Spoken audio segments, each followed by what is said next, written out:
You are listening to the New Jersey Business Podcast with your friend, host, all-around good guy, Paul Valverde. Now, on to the show. What's going on, New Jersey? Thank you so much for joining us once again. Today, I have the pleasure, the privilege to have with me Juan Milan, my personal trainer from Legacy Lab, my friend, my dude. Yo, welcome to the show, brother. What's going on? What's going on, Paul? Thank you for having me. It's a pleasure being here. I'm excited. So I'm ready to get going. Hey, listen, I am so happy that you agreed to be part of the show. I mean, I know we talk business on a regular basis. Every time we're training, every time you're taking me to the next level of my fitness, we always, talk about what it is like to start a new business and the different things that you go through. And I just thought it would be great for our audience to hear from your story and the progress that you've already made and the plans that you have for the future. You provide such a high quality service. I just thought that a lot of people would benefit from hearing your experience, Juan. So once again, thank you for agreeing to be part of the show. But what I like to do is I like for our audience to get to know you. So who is Juan Milan? Who is Juan Milan? Well, I would say Juan Milan is just a guy that was chasing the best version of himself. And by doing that, he wants to impact other people while he does that. Because one thing that I realized is that, I wanted more out of life. And that came to a place that I was just kind of lost, didn't really know what I wanted. And then I started digging in myself, trying to figure out what I really wanted, what are my goals, my desires, all that stuff. And then I started really finding out who I really am. I started really knowing that it's not like really about me, it's the legacy that I leave behind. That's why as you get on, we'll see the Legacy Lab. But who am I impacting? And Juan Milan right now is just a person that's becoming the best version of himself by using fitness as the vehicle and other things, in the future. Juan, it's not often that I get to have guests that I actually know on a personal level, like in this case. So I have to say, one of the things that impacted me the most out of our initial interactions was that your question was, or I should say, what you told me was, I want to help you. How can I help you? And I thought that was huge, that you went into business to help other people. Oftentimes, when people go into business, in their mind, all they're thinking is, how can I make the most amount of money? And they're not actually thinking, how can I make people's lives better? So what would you say drove you to take that approach of actually having as a priority to improve people's lives? Well, one thing that I want to make clear, of course, at the beginning, I had that hunger for the money, and I just cared about like business, money. And it was, kind of like got me started. But once I started digging more about who I really am and what's really my purpose in life, I started seeing that it's, to be great. And there's a quote that I go by. It says, greatness, it's impact to many leads to greatness. That's the quote. And really, I'm here to become great. That's why I'm really focused on just impacting the people, because also as a personal trainer for about 5 years, I've seen my success by the impact that I have on others, not just focus on the money, get them in, get them out, but more about, hey, how can I really change that individual's life? By using fitness as the vehicle. And I try to do that has got me to where I am today, that fulfilled feeling that I have every single day of just waking up and enjoying what I do, being able to impact. And I just love that, that feeling that it gives me. So that's why I chase it. That's why I really it's the impact. I love, just having that positive impact on people. I want to rewind a little bit and ask you, how do you actually go into fitness, specifically, taking that fitness to another level? Like, who introduced you to it? How did you get exposed to it? How did that come about? So that great question, because I always tell people, my clients that are parents, I always tell them leading by example is huge. And to answer your question, is my mom. My mom, since since day one, always brought me to the gym when she used to work. She used to actually have a boutique in Colombia. So when she used to work, she used to bring me to the cafeteria and I used to just hang around in the gym. So I've always been in the gym, in and out. Until I'll probably say middle school, I started like going with her, and she always offered, "Hey, I'll give you the rides. I'll pick you up. Don't worry." She always wanted me to start going to the gym because also I was a pretty chubby kid as growing up, and she's always around it. So I would say my mom. My mom introduced me to the fitness life. After that, I started like liking it a little bit more because of the results and how it was impacting my life. And then from there, it was just became what I do. So you get exposed into the fitness world through your mom from a young age. She encouraged you to be in shape. And then you continue to kind of progress in this direction. So at one point you realize that you're so into this that you actually want to do this for a living. So what step did you take in order to kind of become a personal trainer or go into the field, like before you probably even thought about having your own business? How do you get into that? So I got into that. I mean, I feel like when you start getting into that personal training feeling is when you realize that you get to a certain level that people start asking you, "Hey, what are you doing? What are you doing? What are you doing?" That I always used to guess because I made a big transformation. I was pretty chubby, like I said, like most of my childhood. And once I made that transformation, I started building, I added muscle, and people were like, "What are you doing? What are you doing?" So I was like, you know, at the beginning, I was going to school for athletic training. And then I realized that, while I do that, I could get certified personal training and at least do something that I enjoy, for money. And that's why I became certified. And that made me a transition when people started asking, for help. And I was like, you know what, let me just not work at a restaurant. Let me just do something that I actually enjoy. And that's why I made that transition to just, get certified first. And from there, there's a lot of steps that go into it, but it's a lot. Yeah, but it's fun. You're going to enjoy it. So you become a personal trainer and you start training. Do you work somewhere as a personal trainer? How do you go about executing that? So the certification usually teaches you about, I think, two ways. I'll go over two ways. It's just being an independent trainer or, working for a corporate gym. And from the beginning, when I got certified, I always knew that I wasn't going to really work for anybody from the beginning. And even if I started with like two people, like it was not something that was like, I could have done it. There's pros and cons for both things. I never say one thing is better than the other because everyone has their own steps that they want to take. But for me, it was just I couldn't let somebody tell me what I'm worth. And, I decided to become independent. It was hard at first because there wasn't that many gyms that do the independent training. So independent training really works when you bring your clientele and you either pay rent or, commission, something like some sorts. So I decided I was hard to find the first gyms. And then I was blessed that maybe a year within my certification, I found a gym not too far from where I live right now. And I'm like, you know what, let's give it a try. And from there, I started with 2 clients, and that was about 5 years ago. And now I'm here. Wow. So you start building up.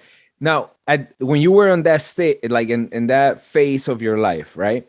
Where you're picking up clients, did you already have the vision of having like your own place eventually? Or at that point you were just in the present, not foreseeing the future?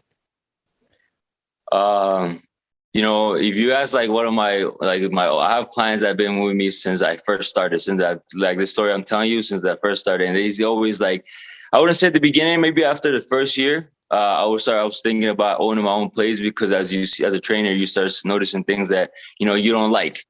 Sometimes you gotta wait for machines or you gotta, make sure they show up on time, stuff like that. Or even if the gym closes on certain days and you couldn't work, that will get in the way of things. So I always thought they would be cool to have my own spot, but I never really thought it was going to come this soon. I was a goal of mine, but it was for the first year, it was just building clientele. I really focused on just building my brand, what I'm going to focus on, my specialties, all that stuff. So that's the first year. After that, started, dreaming a little bit bigger. And, it went well for me the first year. So it kind of got me in the right, momentum to want more things. So once you made the decision that this is happening and I'm doing this, How scared were you Doing what? of like transitioning from I'm a personal trainer to now I'm a business owner? I have a registered business with actual physical location. Because yeah, like when I first started, I opened my LLC, and right away I was like, I would say a business owner because I always wanted to be a business owner since it started. So from the beginning, I opened up the LLC, and I'm like, you know what? Let me just be my own brand and everything I did for that. So it was Oh, just so I'm like, sorry. So during the time that you're doing personal training, you already had a registered LLC. correct. You're doing that. Okay, not under Legacy Lab, but No. under So it was Mind Fitness.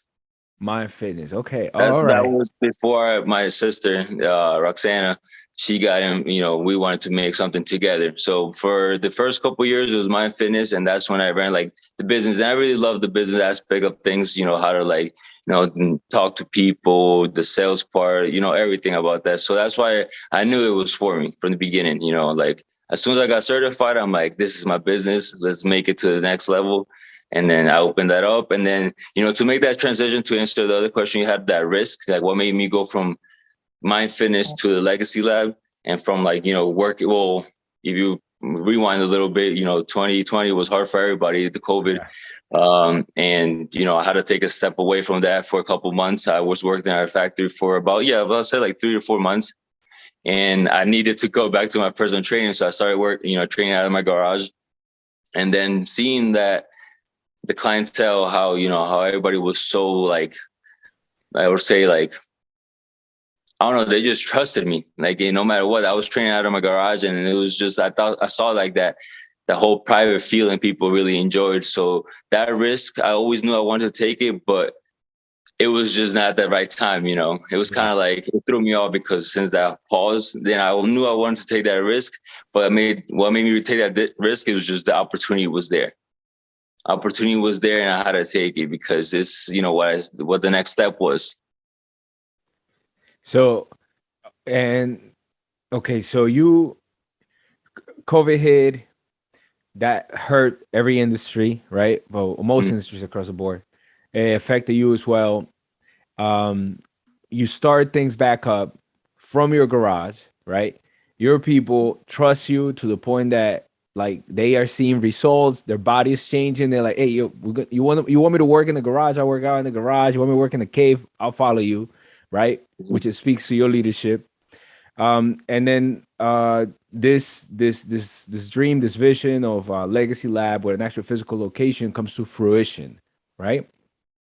Yep. So thankfully you had already the background experience of having a registered business, so there's a lot of things that go into like figuring out like how do I do this, how do I do that. How different is to have a business that doesn't have a physical location versus one that actually does have a physical location? What differences do you see for like from your perspective? Well, I would say huge, because the responsibility that comes with owning, building, it's, you want to make sure that you're delivering the service that you want, like you want to make sure it's good delivery quality, quality over everything. And it's a lot of financial things that you got to make sure you prepare for. You got to make sure you plan things, it's not going to go as planned all the time, but have like, backup plans, and just, yeah, a lot of hard work, a lot of work, but I would say responsibilities. That's really what makes a difference, making sure that you're ready for whatever comes at you, because it's gonna Yeah. come at you, and you just gotta make sure there's plans and just action, a lot of action, work, and that's really what makes a difference, just, from owning a physical to non-physical, Yeah. just, yeah, a lot of responsibilities. Yeah, I definitely imagine just the operating the building, utilities, You rent, got whatever it may exactly the be, keeping bills, it all clean, that stuff. supplies. Yeah, for Yeah, sure. Yeah, it's a lot definitely. of things, but it's good. It's good because it's like the next step is you need a challenge. You know, what I was doing physically, I knew I couldn't grow no more. There was the roofs that was holding me because I was, you know, I'm booked, and you know that's a blessing. I always say that's a blessing because it really is. And now it's like, but there's no more growth. So how can I do that? And I need my building, and with that comes, you know, greater responsibilities, which brings greater result. Yeah. But that's part of the game, and we just gotta, you know, just yeah, keep pushing. I like that. Great responsibility and also brings greater result. Yeah, that's big. That's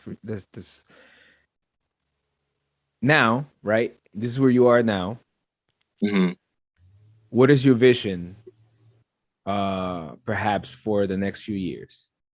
Because I know right now that you Mhm. almost fully booked, probably have a huge waiting list. I know there's a line that goes around the block virtually Yeah, of people who want to be trained that's another on a blessing. yearly Everybody basis. has waited in the waiting list. That shout out to you guys. You guys are great and still waiting. You know, it's so shout out to them because that means a lot to me. And to be able to get to that spot, it's I'm just, you know, grateful. For sure. For sure. And Hmm. I think it is like it is the consistency and the level of quality that you're delivering, right? Hmm. Um how did I come to you? I I heard from a friend that was extremely pleased with the results. And with the and actually something they said is like they felt that it was that you were someone who actually care. You know what I mean? And so I was like, hey, that sounds good, and I'm looking for that. Let me get Yeah, in touch. So yeah. yeah, I think reputation goes a long way. You mentioned that you were working on your branding, Hmm.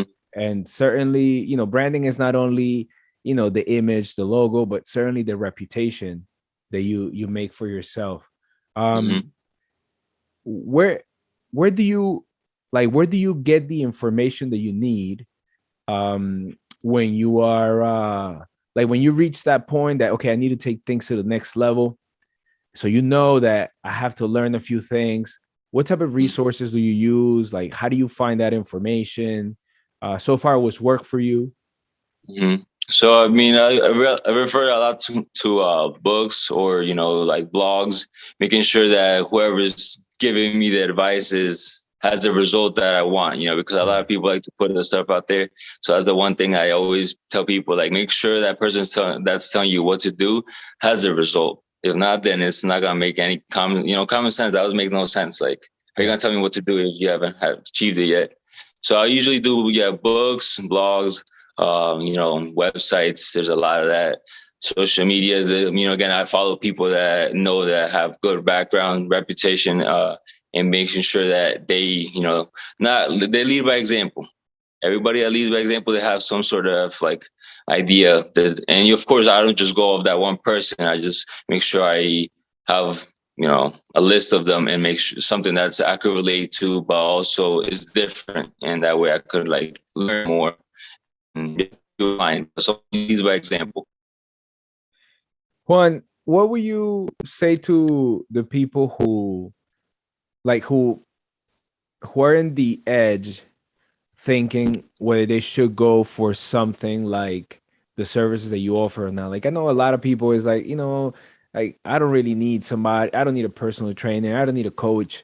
I could do things by myself, but then they find that on their own there isn't much they can accomplish. What will you say to them as a word of advice? To take it to like reach out to somebody. Yeah, so for the people who may be listening, right? Hmm. Who care about their wellness, their fitness, Hmm. but they're in the edge. Like, they don't know if they should look for a service such as the one you offer, or they should just continue to do things on their own. Because there's a lot of people who for a long period of time try on their own and do not get results, but they don't feel necessarily confident or comfortable to reach out to someone for to have for personal training purposes or coaching. So what would you say to them? I would just really say if you're verge, you're not gonna like lose anything by learning a little bit more, even if it's like, I feel like I invested in a couple, like, mentorships. And when I invested in my coach itself, like I have a coach, and and he used to help me when I was getting ready for, the bodybuilding. And that, when I was going through that, should I reach out to him or should I not, and it comes down to, like, if you want to take it to the next level, you have to have somebody there that has done it and is leading you and is guiding you through that process. And that way you avoid the short, like, always the mistakes that everybody does. So if you want to avoid mistakes, if you don't want to waste your money or time, the best way is to reach out to somebody that has the results that you want, the body that you want, and then they'll get you there. Because if they've done it, you could do it as well. It's not like it's not like a secret. Coach, no, he has the, good. Juan, can you repeat that last part for me, please? Yeah, so like I was saying, is that if you're in the edge of reaching out to a coach or not, you should definitely reach out to a coach, because it'll take you to a next level. Just because, also not just the guidance, but the accountability, the commitment you have with that individual. Because what I see as a personal trainer is that people like the accountability that I have with them. The commitment, because when you make a commitment with somebody else and you let them down, it looks bad on you and you're going to feel bad about it yourself. But if you are usually like going to the gym, you're like, okay, I'll skip it today. You're not going to feel bad because no one's ever like looking at you. No one's ever like, oh, you had that commitment. You let somebody, like, you ditched them or stuff like that. So that's really will help you there. So I would definitely say reach out to somebody, take that step, invest in yourself, most importantly, because you think about it, when was the last time you really invested on a coach? And that will get you to the results. And again, don't waste it will help you. It's like a shortcut. It really is a shortcut when you invest in like a coach or a mentor that's going to get you, because they already did it. You just got to follow what they did and you'll get there. Yeah. Yeah, definitely. I think you hit it right on. It will save you money. Perhaps, and maybe in the long run it will, Yeah, but definitely will. definitely save you time. Definitely save you Mm-hmm. time, and save you, like, in your industry particularly, save you for injury. Like, one of the greatest benefits for me is that there were exercises where I couldn't do more weight because I'll feel pain, and the Mm-hmm. reason is I was doing it wrong. And through your guidance, I will learn the proper positioning, so that I can exercise my body without getting hurt. You know? Correct. No, and that's really what it is. Is like, you don't want, that's, you hit it right there. That's the thing that was missing. Is like, you don't want to avoid. I mean, you want to avoid injuries. You don't want to hurt yourself. And thinking, I mean, it's different when you go looking like YouTube and like look at videos. Of course, they're gonna go over everything. There are some great YouTube videos, but it's hard if you're just getting started, and that confidence doesn't come just from watching videos. That's the one thing, like with online coaching, it's hard because if someone's just starting and they don't know how to perform, I give them a whole training routine and they don't know how to train, then they're gonna get discouraged and not even go to the gym and just kind of like buy the programs and that's it. So the one, being there, at least investing, if you're just getting started and you have no idea what you're doing, then definitely invest in a coach, that like one-on-one coach, physical coach. That way they're checking your form. You make sure that you learn the proper technique, and that way you build on that. And then, you can start doing things on your own. That's the goal with us. We want to be able to teach enough people that they could do it on their own. They're not like dependent on us, because that's the one thing that I don't want. I don't want someone dependent on me. I want you to learn as much from our business, our system, and be able to apply your own and take it on for the rest of, their lives. Thank you, Juan. I really appreciate that. I really appreciate your time. Once again, man, I want to appreciate all the time that you're investing in me. Physically, I'm feeling great, and as a result, I just feel like I think clearer. I have energy throughout the day. So, folks, for all of you who are listening, who are in the Morris County area, definitely check out Legacy Lab. They're located in Mine Hill. We're gonna link all their information, their social media, everything that you need in order to get in touch with them. They are on high demand, but because it is high quality. Juan, my brother, thank you so much, man. I really appreciate your time. Hey, Paul, appreciate your time. Thank you for having me. It was great. And I'm excited for you. You're going to achieve a lot of great things as well. And I'm excited to be part of the journey. Thanks, man. Thanks for tuning in to today's show. If you or someone you know would like to be a guest on the show, go to NewJerseyBusinessPodcast.com. That's NewJerseyBusinessPodcast.com. We can't wait to hear from you and your business. You can also visit our website to learn about sponsorship opportunities and how to qualify for a complimentary gift. Thanks again for listening to the New Jersey Business Podcast.